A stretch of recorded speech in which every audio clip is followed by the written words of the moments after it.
Right. Ration బియ్యం మాయం కేసులో కీలక పరిణామం చోటు చేసుకుంది. నలుగురు నిందితులను ఒకే రోజు పోలీస్ కస్టడీకి అనుమతిస్తూ కోర్టు ఆదేశాలు జారీ చేసింది. A1 గా పేర్ని నాని, జయసుధ, A2 గా మానస్ తేజ్, A3 గా కోటిరెడ్డి, A4 గా మంగరావు, A5 గా ఆంజనేయులు ఉన్నారు. అయితే కోర్టు ఆదేశాల మేరకు కాసేపట్లో నిందితులను పోలీసులు ప్రశ్నించనున్నారు. సాయంత్రం 5 గంటలకు ప్రశ్నించనున్నారు పోలీసులు. ఈ నేపథ్యంలో విచారణకు సహకరించాలని జయసుధకు ఆదేశాలు జారీ చేసింది కోర్టు. అలాగే నేడు పేర్ని నాని ముందస్తు బెయిల్ పిటిషన్పై హైకోర్టులో విచారణ జరగనుంది.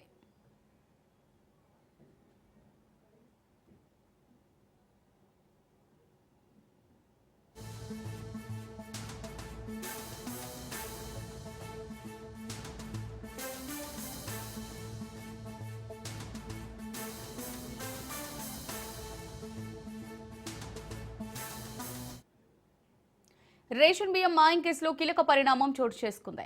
నలుగురు నిందితులను ఒకరోజు పోలీస్ కస్టడీకి అనుమతిస్తూ కోర్టు ఆదేశాలు జారీ చేసింది. A1 గా పేర్ని నాని, జయసుధ, A2 గా మానస్ తేజ్, A3 గా కోటిరెడ్డి, A4 గా మంగరావు, A5 గా ఆంజనేయులు ఉన్నారు. అయితే కోర్టు ఆదేశాల మేరకు కాసేపట్లో నిందితులను పోలీసులు ప్రశ్నించనున్నారు. సాయంత్రం 5 గంటల వరకు ప్రశ్నించనున్నారు పోలీసులు. ఈ నేపథ్యంలో విచారణకు సహకరించాలని జయసుధకు ఆదేశాలు జారీ చేసింది కోర్టు. అలాగే నేడు పేర్ని నాని ముందస్తు బెయిల్ పిటిషన్పై హైకోర్టులో విచారణ జరగనుంది.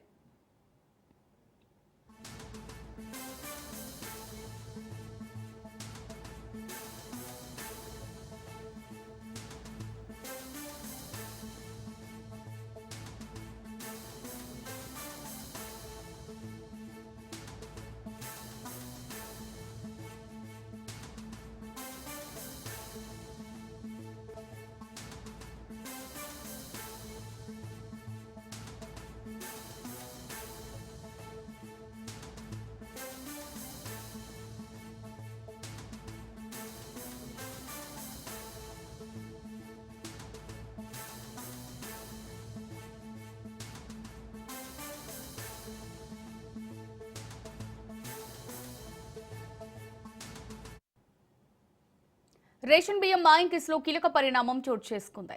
నలుగురు నిందితులను ఒకరోజు పోలీస్ కస్టడీకి అనుమతిస్తూ కోర్టు ఆదేశాలు జారీ చేసింది.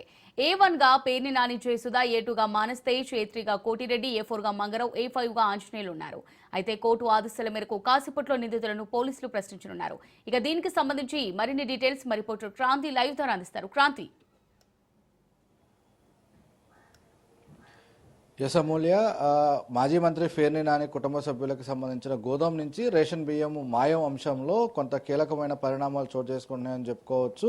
అయితే ప్రధానంగా A1 నుంచి A6గా ఇక్కడ A1 గోడం యజమానిగా ఉన్న పేర్ని నాని సతీమణి జయసుధ ఇప్పటికే ముందస్తు బెయిల్ రావడం జరిగింది. ఇక A2, A3, A4, A5 ఈ నలుగురికి సంబంధించి కూడా న్యాయమూర్తి అరెస్ట్ చేసి న్యాయమూర్తి ముందు ప్రవేశపెట్టినప్పుడు 12 రోజుల పాటు జ్యుడిషియల్ కస్టడీని విధించడం జరిగింది. ఇక తమకి పోలీస్ కస్టడీ ఇవ్వాలనుకుంటూ కూడా స్పెషల్ మొబైల్కి సంబంధించిన సెషన్స్ కోర్టుని పోలీసులు అడగగా ఇక ఒకరోజు పాటు A2, A4, A5 ఈ ముగ్గురికి సంబంధించి కూడా ఒకరోజు పాటు కస్టడీకి ఇవ్వడం జరిగింది. ఇక A3 కోటిరెడ్డికి సంబంధించి ఇప్పటికే నిన్న న్యాయమూర్తి బెయిల్ మంజూరు చేయడం జరిగింది. అయితే వీళ్ళకి సంబంధించి వీళ్ళు ఎవరైతే ముద్దాయిలుగా ఉన్నారో వీళ్ళందరికీ సంబంధించి కూడా ఒకరోజు పోలీస్ కస్టడీ అంటే ఈరోజు ఉదయం 10 గంటల నుంచి సాయంత్రం 5 గంటల వరకు కూడా పోలీస్ కస్టడీకి ఇస్తూ న్యాయమూర్తి ఉత్తర్వులు ఇవ్వడం కూడా జరిగింది.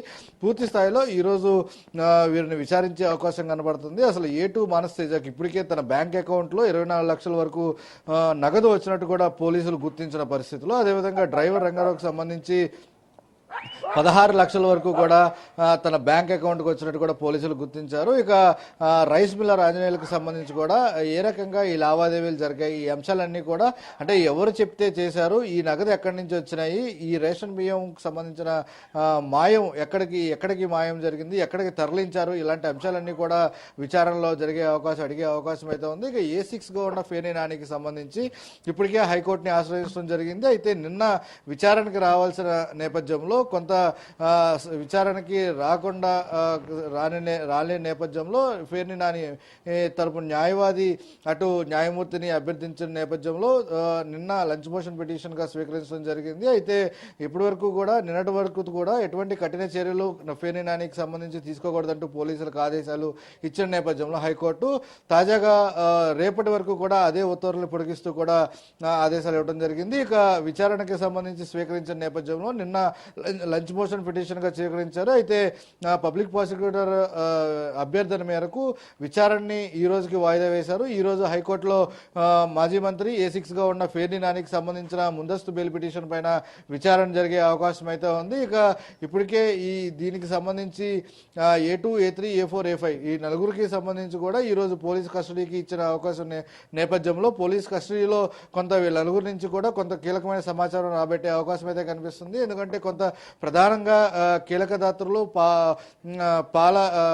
దీనికి సంబంధించి పూర్తి స్థాయిలో వీళ్ళకి సంబంధించి ఎవరైతే మేనేజర్గా ఉన్నారో మానస్ తేజ కొంత కీలకంగా వ్యవహరించారు. ఈ రేషన్ బియ్యానికి సంబంధించి దాదాపు 7,557 బస్తాలకి సంబంధించి మాయమయ్యాయి. అదేవిధంగా గోడౌన్ నిర్మాణం సమయంలో కూడా కొంత మైనింగ్ అధికారులు అనుమతులు లేకుండా యథేచ్ఛగా ఇసుక కావచ్చు, ముసుక కావచ్చు వీళ్ళన్నింటినీ కూడా తరలించి నిర్మాణం చేపట్టారనేది కూడా ఒక అభియోగం ఉన్న నేపథ్యంలో పూర్తి స్థాయిలో అసలు ఈ రేషన్ బియ్యం గోడౌన్ నుంచి ఏ రకంగా మాయమయ్యాయి, ఎక్కడికి వెళ్ళాయి, అక్కడ కాకినాడ MLS పోర్ట్కి సంబంధించి అంటే MLS పాయింట్కి సంబంధించి చేరుకున్నాయి అనేది కూడా ఒకంత పోలీసు కొంత ఇన్వెస్టిగేషన్లో తెలిసినట్టు కూడా సమాచారం ఉన్న నేపథ్యంలో అక్కడికి ఎవరు తీసుకెళ్లారు అంటే డ్రైవర్ రంగారావుకు సంబంధించిన పాత్ర ఎంత మేరకు ఉంది, ఈ నగదు రైస్ మిల్లర్ నుంచి ఈ నగదు అనేది వీళ్ళ అకౌంట్కి ఎందుకు వచ్చింది, అంత పెద్ద అమౌంట్ అనేది ఎవరికి ఇవ్వాలి, ఈ అమౌంట్ అంతా అనేది కూడా ఎప్పటి నుంచి జరుగుతుంది, ఈ అంశాలన్నీ కూడా రేషన్ బియ్యంకి సంబంధించిన సరఫరా మాఫియాకి సంబంధించి ఎప్పటి నుంచి జరుగుతుంది, ఇలాంటి అంశాలన్నీ కూడా ఈ రోజు